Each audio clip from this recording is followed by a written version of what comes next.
একটি ধাক্কা লাগতেই যুবকের হাতের আইসক্রিম উড়ে গিয়ে সোজা মহিলার হাঁটুর ওপরে পড়ল। তিনি বাঁচানোর চেষ্টা করলেন, কিন্তু ততক্ষণে দেরি হয়ে গেছে।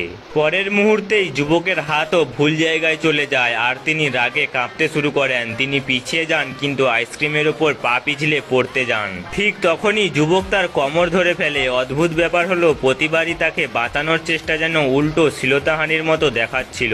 কাঁধ ধরতেই তার পোশাকের ফিতা ছিঁড়ে যায় আর পরিস্থিতি আরও খারাপ হয়ে ওঠে। বাধ্য হয়ে যুবক হাত ছেড়ে দিলে তিনি মাটিতে পড়ে যান। চারপাশের ভিড় যুবককে ঘিরে ধরে। ঠিক তখনই শিওর সেহেলি এসে কিছু না শুনেই তার ওপর চড়োয়া হয়। যুবক বারবার বোঝানোর চেষ্টা করে, কিন্তু হুড়োহুড়ির মাঝে তার হাত আবারও ভুল জায়গায় গিয়ে পড়ে। এবার সত্যিই সে গুন্ডার মতো দেখাচ্ছিল, কিন্তু আসলে সেহেলিটি মার্শাল আর্টের দক্ষ যোদ্ধা ছিল। তবুও সে যুবকের সামনে টিকতে পারল না।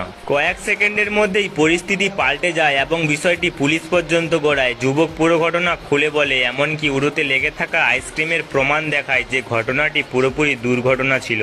শেষ পর্যন্ত পুলিশ মীমাংসা করে দেয়। শর্ত ছিল 8,000 টাকার স্টকিংয়ের ক্ষতিপূরণ দিতে হবে। তখনই যুবকের মাথায় আছে তার পকেটে আছে মাত্র 1,000 টাকা। সেহেলি তার পরিচয়পত্র কেড়ে নিয়ে রায় দেয় 3 মাস কোম্পানিতে গার্ডের কাজ করতে হবে। অদ্ভুত ব্যাপার হলো, সে কোনো সাধারণ ছেলে ছিল না, সে কল্যাণ পর্বতের এক সাধক ছিল। তবে তার গুরুর কথা ছিল, জীবনের ধাক্কা না খেলে উচ্চতায় পৌঁছানো যায়।